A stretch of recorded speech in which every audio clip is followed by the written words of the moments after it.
सतनाम श्री वाहिगुरु साहिब जियो।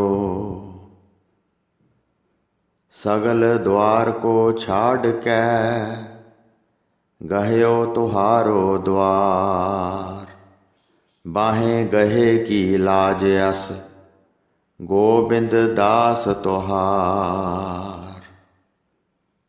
परम सन्मानयोग गुरु रूप गुरु खालसा साध संगत जी, वाहिगुरु जी का खालसा वाहिगुरु जी की फतेह। चल रहे लड़ीवार प्रसंग धन धन श्री गुरु तेग बहादुर साहब जी महाराज जी दे अध्याय 49 विच अज आपां हेमकुंट साहब की शोभा का प्रसंग सरवण करांगे। आओ बड़े प्रेम नाल यह प्रसंग सरवण करिए। प्यारी साध संगत जी, हुण कवि जी पूर्ण गुरु गोबिंद सिंह जी की पूरबले जन्म विखे तपस्या करन की कथा सुनाउण लगे हैं। आपां सारिਆਂ ने बड़े ही प्रेम नाल यह कथा सरवण करनी है। मुनि का भेस धार के आप प्रभु जी अनेक प्रकार के तपां नूं तापदे सन। हेमकुंट पर्वत वड्डे विस्तार वाला है, जिथे अनेक प्रकार के झरने चलते हैं। दिन रात जिन्हां विचों भारी धुनी पैदा होंदी है ते पानी का बड़ा सुंदर कोमल प्रवाह वगदा है। किते बड़ा तेज अते बड़े जोर नाल चलदा है, किते उज्जल बेलौरी रंग का भरम पैंदा है। बेलौर वांग जल सुंदर अते साफ है। बहुत नाले अंदर वगदे हैं। जल दे वहण की धुनी बहुत दूर दूर तक सुनाई देती है। चारे पासे फुलवाड़ियाँ खिड़ियाँ हैं। रंग बिरंगे फुल खिड़े हैं। फुल महान सुगंधियां वाले हैं, जिन्हां उत्ते भौरे गूंजते हैं। शीतल मिठी मिठी श्रेष्ठ हवा चल रही है। वेख के नैण आनंदमयी हो जाते हैं। मोर, हंस, कबूतर, कोयल, तोते बहुत सुहावने पंछी इत्थे बहुत होंदे हैं। शेर रिछ टहल रहे हैं। अनेक रीतियां दे मुनि तप करते हैं। कई फल खाते हैं, कई पत्ते खाते हैं, कई जलहारी हैं, कई तृणहारी हैं, कई निराहारी हैं। वह कुछ नहीं खाते हैं। सुके पत्ते खाते हैं, नेता प्रति एक पत्ता खाते हैं। शरीर नूं पंचागण अग्नि सेकते हैं। कई वक्त के कारण भूंजे सौंदे हैं। वर्खा ते ठंड सब प्रकार बर्दाश्त करते हैं। कई जल उपर सौण वाले हैं। कई ब्रह्म की विद्या विचारते हैं ते सब विच ब्रह्म स्वरूप वेखते हैं। सूरज ते अग्नि का जिवें तेज होवे, ऐसे वन विच अजिहे तपस्वी रहिंदे हैं। जिवें कंजूस का धन इकट्ठा करन विच मन लगा रहिंदा है, तिवें तपस्वी दिन रात तप नूं इकट्ठा करते हैं। जिवें भगत अकाल पुरख की शरण नूं सदा चाहुंदे हैं, जिवें गृहस्थी गरीबी नूं दूर करना चाहुंदा है, उस तरह भगत मोह का नाश करके चित्त विच चैन चाहुंदा है। जिन्हां दे मन विच उत्तम कामना है, वह तपस्वी इस वन विच वासा करते हैं। जिन्हां दा फिर जन्म मरण कदी ना होया ते जिहड़े अग्यान नाश करके ज्ञान दे ज्ञाता हो गए। जिन्हां ने पुण्य कीते, एक राई भर भी पाप ना कीता, विकारां नूं खत्म करके प्रकाश विच स्थित हो गए। जिन्हां दा राग द्वैख मुक गया है, वह वड्डे भागां वाले पवित्र हैं। अजिहे उत्तम पुरुष परम निवास प्राप्त करते हैं। मास सुक के सब नाड़ां दिसदियां हैं ते तेज प्रताप दसां दिशावां विच छा जाता है। मन जित लिया है, ध्यान तत्पर हो के लिव ला के करता पुरख नाल लगा होया है। सर्व जोत दी जोत उदय करन वाला अकाल पुरख ऐसे स्वरूप विच समा रहा है। तन दी सोझी विसार के एक रूप हो गया है ते पार ब्रह्म परमेश्वर नूं पा लिया है। असंख्या साल बीत जाण ते भी शरीर एक तप की मूर्ति हो के शोभदा रहिंदा है।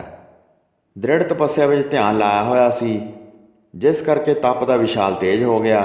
ये वेख के देवतियां विच खलबली मच गई ते उस समय सारे व्याकुल हो गए। अग्नि मुखी इंद्र सहित बहुत देवते नाल लैके ब्रह्मा पास गए। किसी ने उग्र तेज वाला तप किया है। स्वर्ग लोक तक प्रकाश प्रगट हो गया है। सारे देवते ये नहीं सहार सकते हैं। कठिन घोर ऐसा तप प्रगट होया है। किरपा करो साडे सहायक बन के ਸਾਡੇ ਸੰਸ਼ੇ ਦੂਰ ਕਰ ਦਿਓ।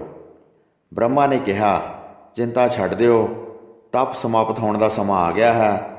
ਅਖਲ ਜਗਤ ਦੇ ਰਾਖੇ ਸੁਆਮੀ ਉਹ ਤੁਹਾਡੇ ਵੀ ਸਹਾਇਕ ਬਣਨਗੇ। ਪਹਿਲਾਂ ਪ੍ਰਭੂ ਪੁਰਸ਼ੋਤਮ ਨੇ ਸ਼੍ਰੀ ਨਾਨਕ ਨਾਮ ਧਰਾ ਕੇ ਅਵਤਾਰ ਧਾਰਨ ਕੀਤਾ। ਭਿਆਨਕ ਕਲਯੁਗ ਬਿਨਾਂ ਸਮੇਂ ਤੋਂ ਵਰਤਿਆ ਹੈ, ਪਾਪੀਆਂ ਨਾਲ ਨਰਕ ਭਰ ਦਿੱਤਾ ਹੈ। ਉਹਨਾਂ ਨੇ ਜੀਵਨ ਨੂੰ ਨਾਮ ਦਾ ਆਸਰਾ ਦਿੱਤਾ ਹੈ ਅਤੇ ਸਤ ਸੰਗਤ ਦਾ ਸ੍ਰੇਸ਼ਟ ਰਸਤਾ ਚਲਾਇਆ ਹੈ। ਤਪ ਆਦਿ ਸ਼ਕਤੀ ਰਹਿਤ ਸਮਝ ਕੇ ਮਨੁੱਖ ਸੌਖੇ ਢੰਗ ਨਾਲ ਤੁਰੰਤ ਮੁਕਤੀ ਪ੍ਰਾਪਤ ਕਰ ਲੈਂਦਾ ਹੈ।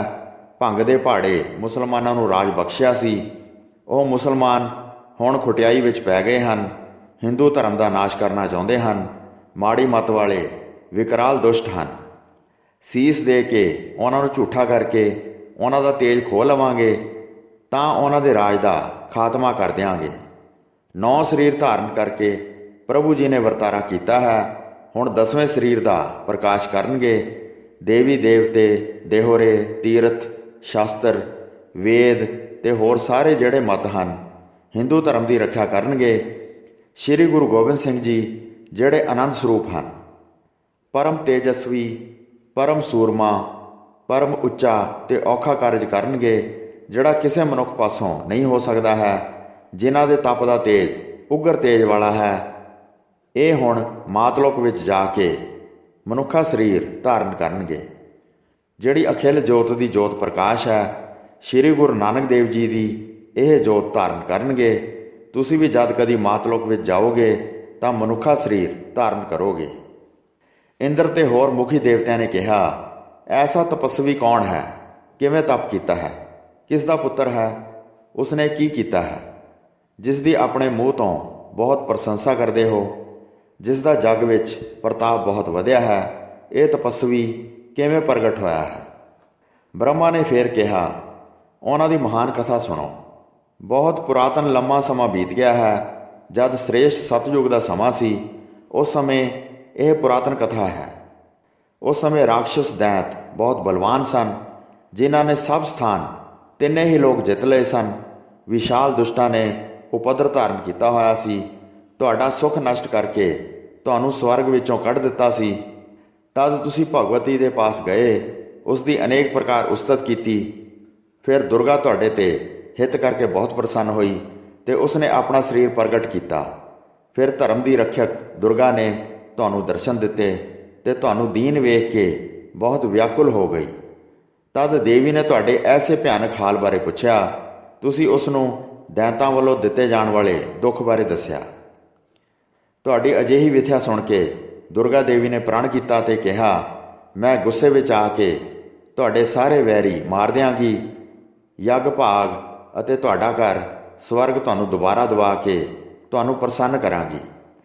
ਫਿਰ ਗੁੱਸੇ ਵਿੱਚ ਆ ਕੇ ਯੁੱਧ ਵਾਸਤੇ ਤਿਆਰ ਬਰ ਤਿਆਰ ਹੋ ਗਈ ਅਤੇ ਵਿਰੋਧ ਵਧਾ ਕੇ ਆਪਣੇ ਅਸਤਰਾਂ ਸ਼ਸਤਰਾਂ ਦੀ ਖਬਰ ਲਈ।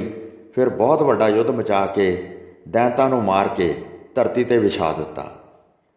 ਫਿਰ ਰਕਤ ਬੀਜ ਨਾਲ ਯੁੱਧ ਕੀਤਾ, ਜਿਸ ਦੇ ਜਦ ਹਥਿਆਰ ਲੱਗਦਾ ਸੀ ਅਤੇ ਧਰਤੀ 'ਤੇ ਜਿਹੜਾ ਖੂਨ ਡਿੱਗਦਾ ਸੀ, ਉਸ ਤੋਂ 10,000 ਤੋਂ ਲੱਖ ਅਤੇ ਕਰੋੜਾਂ ਇੱਕ ਜਾਤ ਦੇ ਦੈਂਤ ਉਤਪੰਨ ਹੋ ਜਾਂਦੇ ਸਨ। ਬਾਅਦ ਵਿੱਚ ਹੋਰ ਬਹੁਤ ਪੈਦਾ ਹੁੰਦੇ ਸਨ, ਜਿਨ੍ਹਾਂ ਦੀ ਗਿਣਤੀ ਗਿਣੀ ਨਹੀਂ ਜਾ ਸਕਦੀ। ਬਹੁਤ ਦੇਰ ਤੱਕ ਉਹਨਾਂ ਦੈਂਤਾਂ ਨੂੰ ਮਾਰਦੀ ਰਹੀ। ਫਿਰ ਜਗਤ ਦੀ ਮਾਤਾ ਕੁਝ ਥੱਕ ਗਈ। ਉਹਨਾਂ ਦੈਂਤਾਂ ਦੀ ਸੰਖਿਆ 9 ਪਦਮ ਤੱਕ ਹੋ ਗਈ। ਭਾਵ ਇੱਕ ਦੇ ਅੱਖਰ ਨੂੰ ਜੇ 16 ਸਿਫਰ ਲਾ ਦਈਏ, ਇਤਨੀ ਗਿਣਤੀ ਹੋ ਗਈ। ਫਿਰ ਇੰਨੇ ਦੈਂਤਾਂ ਨੂੰ ਦੇਵੀ ਨੇ ਮਾਰਿਆ, ਜਿਨ੍ਹਾਂ ਨੂੰ ਰਿਖਿਆਂ ਦੇ ਸਮੂਹ ਨੇ ਗਿਣਿਆ। ਭਾਵ ਇਹ ਗਿਣਤੀ ਪੁਰਾਣਾਂ ਵਿੱਚ ਲਿਖੀ ਹੈ। ਫਿਰ ਜਗਤ ਦੀ ਮਾਤਾ ਬਿੰਧਿਆਚਲ ਪਰਬਤ 'ਤੇ ਜਾ ਕੇ ਖੜੀ ਹੋ ਗਈ। ਇਸ ਕਰਕੇ ਸਾਰੇ ਉਸ ਨੂੰ ਬਿੰਧਿਆਚਲ ਨਿਵਾਸੀ ਕਹਿੰਦੇ ਹਨ। ਫਿਰ ਛੋਟਾ ਸਰੀਰ ਧਾਰਨ ਕਰਕੇ ਬਿੰਧਿਆਚਲ ਪਹਾੜ 'ਤੇ ਨਿਵਾਸ ਕਰ ਲਿਆ। ਫਿਰ ਮਹਾਨ ਕਠਨ ਤਪ ਕਰਨ ਲੱਗੀ ਅਤੇ ਸੋਚਣ ਲੱਗੀ, ਤਪ ਤੋਂ ਬਾਅਦ ਦੈਂਤਾਂ ਦਾ ਨਾਸ਼ ਕਰਾਂਗੀ। ਫਿਰ ਦੁਸ਼ਟ ਦੈਂਤ ਇੱਧਰ ਉੱਧਰ ਲੱਭਣ ਲੱਗੇ। ਪਹਾੜ ਰੂਪ ਅਸਥਾਨ 'ਤੇ ਉਹਨਾਂ ਨੇ ਦੇਵੀ ਦੀ ਬਹੁਤ ਖੋਜ ਕੀਤੀ। ਨਦੀਆਂ, ਸਰੋਵਰ, ਖੰਡਾਂ ਵਿੱਚ ਬੜਾ ਬਲ ਧਾਰ ਕੇ ਖੋਜ ਕਰਨ ਲੱਗੇ। ਫਿਰ ਬੇਲ ਸੁਬੇਲ ਨਾਮੀ ਦੈਂਤਾਂ ਨੇ ਆਪਣੇ ਨਾਲ ਬਹੁਤ ਸੈਨਾ ਲਈ। ਫਿਰ ਉਹਨਾਂ ਨੇ ਇੱਕ ਸ਼ੁੱਧ ਹਿਰਦੇ ਵਾਲਾ ਤਪਸਵੀ ਵੇਖਿਆ, ਜਿਹੜਾ ਬੜੇ ਲੰਮੇ ਸਮੇਂ ਤੋਂ ਤਪ ਕਰ ਰਿਹਾ ਸੀ, ਜਿਹੜਾ ਬ੍ਰਹਮ ਵਿਦਿਆ ਵਿੱਚ ਸਥਿਤ ਸੀ ਅਤੇ ਉਸ ਦਾ ਤੇਜ ਸੂਰਜ ਦੀ ਅਗਨੀ ਦੇ ਸਮਾਨ ਸੀ। ਉਹ ਸਦਾ ਹੀ ਆਪਣੇ ਆਸ਼ਰਮ ਵਿੱਚ ਬੈਠਾ ਤਪ ਕਰਦਾ ਸੀ ਤੇ ਇਕਾਂਤ ਮਨ ਸ਼ਾਂਤੀ ਭਰਪੂਰ ਸ਼ੋਭ ਰਿਹਾ ਸੀ। ਦੈਂਤਾਂ ਨੇ ਉਸ ਤਪਸਵੀ ਨੂੰ ਵੇਖਿਆ ਤੇ ਪੁੱਛਿਆ, ਹੇ ਤਪਸਵੀ, ਸਾਨੂੰ ਇਹ ਦੱਸੋ, ਇੱਕ ਇਸਤਰੀ ਜਿਸ ਦੇ ਸਾਰੇ ਅੰਗ ਬਹੁਤ ਸੁੰਦਰ ਹਨ, ਸਾਡੇ ਨਾਲ ਜੰਗ ਕਰਦੀ ਹੁਣ ਦੌੜ ਗਈ ਹੈ। ਉਹ ਸਾਡੀ ਦ੍ਰਿਸ਼ਟੀ ਗੋਚਰ ਨਹੀਂ ਰਹੀ ਹੈ। ਉਸ ਵਾਸਤੇ ਅਸੀਂ ਸਭ ਸਥਾਨਾਂ 'ਤੇ ਖੋਜ ਕੀਤੀ ਹੈ। ਮਹਾਂ ਅਸਚਰਜ ਹੋਇਆ ਹੈ, ਇਹ ਜਾਣਿਆ ਨਹੀਂ ਜਾਂਦਾ ਹੈ ਕਿੱਥੇ ਗਈ ਹੈ। ਸਾਡੇ ਉਸਨੇ ਬਹੁਤ ਯੋਧਿਆਂ ਨੂੰ ਮਾਰਿਆ ਹੈ। ਇਹ ਸੁਣ ਕੇ ਤਪਸਵੀ ਬਹੁਤ ਗੁੱਸੇ ਵਿੱਚ ਆ ਕੇ ਬੋਲਿਆ, ਹੇ ਮੂਰਖੋ, ਕਿਉਂ ਹਿਰਦੇ ਵਿੱਚ ਦੁਰਮਤ ਧਾਰਨ ਕੀਤੀ ਹੋਈ ਹੈ? ਮੂਰਖ ਅਣਜਾਣੋ ਕੀ ਬਕਵਾਸ ਕਰਦੇ ਹੋ। ਉਹ ਤਾਂ ਪਰਮ ਉਧਾਰ ਸ਼ਕਤੀ ਹੈ, ਜਿੱਥੇ ਕਿੱਥੇ ਉਹ ਪੂਰਨ ਪਵਿੱਤਰ ਹੈ। ਜਿਹੜਾ ਵੀ ਉਸ ਦਾ ਸ਼ਰਧਾ ਨਾਲ ਸਿਮਰਨ ਕਰਦਾ ਹੈ, ਉਸ ਨੂੰ ਨਿਹਾਲ ਕਰਦੀ ਹੈ। ਜਦ ਭਿਆਨਕ ਰੂਪ ਧਾਰ ਕੇ ਪ੍ਰਗਟ ਹੋਵੇਗੀ ਤਾਂ ਤੁਹਾਨੂੰ ਸਾਰਿਆਂ ਨੂੰ ਮਾਰ ਦੇਵੇਗੀ। ਉਲਟੀ ਗੱਲ ਸੁਣ ਕੇ ਦੈਂਤ ਦਿਲ ਵਿੱਚ ਬਹੁਤ ਕ੍ਰੋਧ ਵਿੱਚ ਆਏ। ਇਸ ਨੂੰ ਮਾਰ ਦਿਓ, ਇਸ ਨੂੰ ਮਾਰ ਦਿਓ ਕਹਿੰਦੇ ਰਿਖੀ ਦੇ ਸਾਹਮਣੇ ਦੌੜ ਕੇ ਆ ਗਏ। ਤਦ ਤਪਸਵੀ ਨੇ ਹਿਰਦੇ ਵਿੱਚ ਸੋਚਿਆ, ਅਸੀਂ ਗੁੱਸੇ ਵਿੱਚ ਆ ਕੇ ਇਹਨਾਂ ਨਾਲ ਕਿਹੜਾ ਯੁੱਧ ਕਰਾਂਗੇ। ਅਸੀਂ ਬ੍ਰਹਮ ਦੇ ਮਾਰਗ 'ਤੇ ਚੱਲ ਰਹੇ ਹਾਂ। ਬ੍ਰਾਹਮਣ ਸਾਡਾ ਸਰੀਰ ਹੈ। ਸਾਡਾ ਯੁੱਧ ਕਰਨਾ ਧਰਮ ਨਹੀਂ ਹੈ। ਉਸ ਤਰ੍ਹਾਂ ਹੀ ਮੇਰੇ ਚੇਲੇ ਵੀ ਇਸੇ ਧਰਮ ਨੂੰ ਮੰਨਦੇ ਹਨ। ਮੇਰੇ ਵਾਂਗ ਹੀ ਉਹ ਸ਼ਾਂਤ ਚਿੱਤ ਵਾਲੇ ਹਨ। ਅਸੀਂ ਹੁਣ ਇਹਨਾਂ ਨਾਲ ਕੀ ਸਲੂਕ ਕਰੀਏ? ਇਹਨਾਂ ਦੀ ਅਪਰਾਧ ਦੀ ਕਿਰਤ ਦੰਡ ਦੇ ਯੋਗ ਹੈ। ਇਸ ਤਰ੍ਹਾਂ ਨਿਸ਼ਚਾ ਕਰਕੇ ਸ੍ਰੇਸ਼ਟ ਮੁਨੀ ਨੇ ਹਿਰਦੇ ਵਿੱਚ ਗੁੱਸਾ ਧਾਰ ਕੇ ਆਪਣਾ ਪ੍ਰਚੰਡ ਰੂਪ ਧਾਰਨ ਕਰ ਲਿਆ। ਲੱਖਾਂ ਸਾਲਾਂ ਤੋਂ ਭਿਆਨਕ ਤਪ ਕੀਤਾ ਸੀ ਤੇ ਪ੍ਰਭੂ ਦਾ ਸਿਮਰਨ ਕਰਕੇ ਤੇ ਸਰੀਰ ਬਲਵਾਨ ਤੇਜ ਵਾਲਾ ਕਰ ਲਿਆ ਸੀ। ਕਰਤੇ ਪੁਰਖ ਦਾ ਧਿਆਨ ਧਾਰ ਕੇ ਅਖੰਡ ਤੇਜ ਵਾਲੀ ਸ਼ਕਤੀ ਧਾਰਨ ਕੀਤੀ। ਉਸ ਤਪਸਵੀ ਨੇ ਓੰਗ ਕਹਿ ਕੇ ਹੁੰਗਾਰਾ ਭਰਿਆ ਤੇ ਸ਼ੇਰ ਦੀ ਖੱਲ ਹੱਥ ਵਿੱਚ ਧਾਰਨ ਕਰ ਲਈ। ਛੇਤੀ ਨਾਲ ਸ਼ੇਰ ਦੀ ਖੱਲ ਨੂੰ ਝਾੜਿਆ ਤਾਂ ਲੜਨ ਵਿੱਚ ਸਾਰੇ ਸੂਰਮਿਆਂ ਨੂੰ ਝਟਕਾ ਦੇਣ ਵਾਲਾ ਇੱਕ ਮਨੁੱਖ ਨਿਕਲਿਆ, ਜਿਸ ਦੀ ਦ੍ਰਿਸ਼ਟੀ ਬੜੀ ਕਠੋਰ ਸੀ ਤੇ ਤੇਜ ਦਾ ਪੁੰਜ ਸੀ ਤੇ ਉਦਾਰ ਸ਼ਕਤੀਸ਼ਾਲੀ ਸੀ। ਚੌੜੀ ਛਾਤੀ, ਲੰਮੀਆਂ ਦੋਵੇਂ ਬਾਹਾਂ, ਉੱਚੇ ਮੋਢੇ ਤੇ ਮਹਾਨ ਬਲ ਵਾਲਾ ਸੀ। ਲਾਲ ਅੱਖਾਂ ਕ੍ਰੋਧ ਨਾਲ ਭਰੀਆਂ ਹੋਈਆਂ ਸਨ। ਧਨੁੱਖ ਬਾਣ ਅਤੇ ਤੀਰ ਦੋਵੇਂ ਹੱਥ ਵਿੱਚ ਫੜੇ ਸਨ। ਸੋਨੇ ਦੀ ਮੁੱਠੀ ਵਾਲੀ ਤਲਵਾਰ ਫੜੀ ਸੀ। ਉਹ ਪੁਰਸ਼ ਦੈਂਤਾਂ ਦੇ ਸਾਹਮਣੇ ਖੜਾ ਹੋ ਗਿਆ। ਦੈਂਤ ਉਸ ਉੱਤੇ ਬਹੁਤ ਹਥਿਆਰਾਂ ਦੇ ਵਾਰ ਕਰਨ ਲੱਗੇ।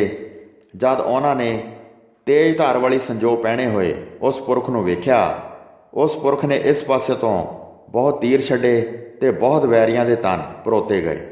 ਸੰਗਰਾਮ ਦਾ ਸ਼ੋਰ ਮਚ ਗਿਆ ਤੇ ਅਨੇਕ ਵਿਧੀਆਂ ਅਨੁਸਾਰ ਚਾਰੇ ਪਾਸੇ ਤੀਰ ਹੀ ਤੀਰ ਛਾ ਗਏ। ਹਾਥੀਆਂ, ਰੱਥਾਂ, ਘੋੜਿਆਂ 'ਤੇ ਚੜ੍ਹ ਕੇ ਸੂਰਮੇ ਰਣ ਖੇਤਰ ਵਿੱਚ ਦੌੜਦੇ ਹੋਏ ਆਏ। ਅਨੇਕ ਪ੍ਰਕਾਰ ਦੇ ਉਹਨਾਂ ਨੇ ਸ਼ਸਤਰ ਚੁੱਕੇ ਹੋਏ ਸਨ। ਮੁਗਦਰ, ਮੋਹਲੇ ਸਾਰੇ ਬੜੇ ਸ਼ਕਤੀਸ਼ਾਲੀ ਸਨ। ਨੇਜ਼ੇ, ਤਲਵਾਰਾਂ, ਤ੍ਰਿਸ਼ੂਲ ਤੇ ਤਿੱਖੇ ਭਾਲੇ ਤੇ ਗੁਰਜ ਚੁੱਕ ਕੇ ਹਿਲਾ ਰਹੇ ਸਨ। ਮਾਰ-ਮਾਰ ਕਰਦੇ ਆ ਪਏ ਤੇ ਯੁੱਧ ਵਿੱਚ ਬਹੁਤ ਸ਼ਸਤਰਾਂ ਦੇ ਵਾਰ ਕੀਤੇ।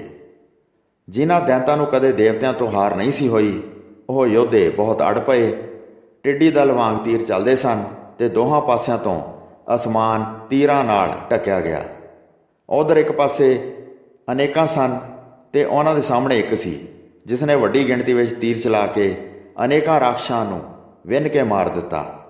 ਜਿਨ੍ਹਾਂ ਸੂਰਮਿਆਂ ਉੱਤੇ ਤਪਸਵੀ ਦਾ ਨਿਸ਼ਾਨਾ ਵੱਜਦਾ ਹੈ, ਉਹਨਾਂ ਦੀ ਫਿਰ ਰੱਖਿਆ ਨਹੀਂ ਹੁੰਦੀ। ਉਹ ਕਿਸੇ ਤਰ੍ਹਾਂ ਵੀ ਬਚ ਨਹੀਂ ਸਕਦੇ। ਉਲਟ ਕੇ ਸਾਹਮਣੇ ਡਿੱਗ ਕੇ ਪ੍ਰਾਣ ਛੱਡ ਜਾਂਦੇ ਸਨ।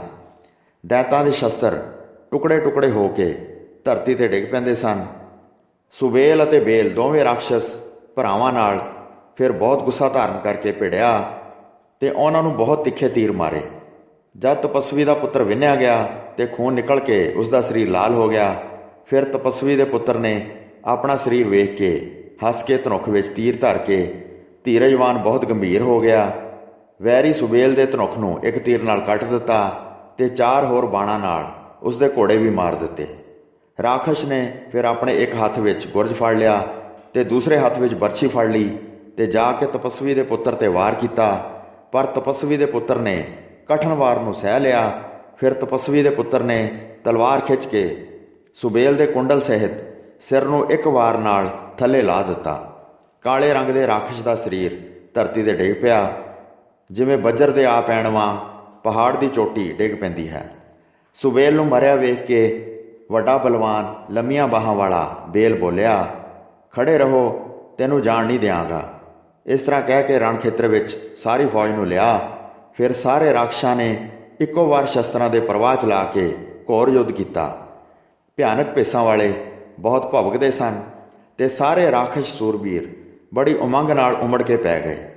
ਤਪਸਵੀ ਦੇ ਪੁੱਤਰ ਦੇ ਸਰੀਰ ਨੂੰ ਦੈਂਤਾਂ ਨੇ ਬਹੁਤ ਹਾਨੀ ਪਹੁੰਚਾਈ ਅਤੇ ਸਾਰੇ ਵਾਰ ਸਰੀਰ ਉੱਤੇ ਬਰਦਾਸ਼ਤ ਕਰਕੇ ਉਸਨੇ ਕਾਹਲੀ ਕਰਕੇ ਸ਼ਸਤਰ ਚਲਾਏ ਤੇ ਆਪਣੇ ਪਿਤਾ ਜੀ ਦੇ ਤਪ ਨੂੰ ਸੰਭਾਲਿਆ।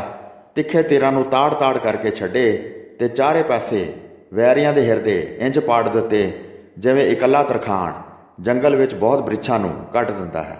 ਇਸ ਤਰ੍ਹਾਂ ਇਕੱਲਾ ਹੀ ਵਾਰ ਕਰ ਰਿਹਾ ਸੀ। ਕਈ ਮਾਰੇ ਤੇ ਕਈ ਡਰਦੇ ਮਾਰੇ ਧੀਰ ਛੱਡ ਕੇ ਭੱਜ ਉੱਠੇ। ਜਿਨ੍ਹਾਂ ਨੂੰ ਵੇਖ ਕੇ ਬੇਲ ਨੇ ਮਹਾਨ ਕ੍ਰੋਧ ਧਾਰਨ ਕੀਤਾ। ਉਸਨੇ ਪਹਾੜ ਦੀ ਚੋਟੀ ਨੂੰ ਜ਼ੋਰ ਲਾ ਕੇ ਉਖਾੜਿਆ ਤੇ ਘਮਸਾਣ ਰਣ ਖੇਤਰ ਦੇ ਸਾਹਮਣੇ ਸੁੱਟ ਕੇ ਵਾਰ ਕੀਤਾ।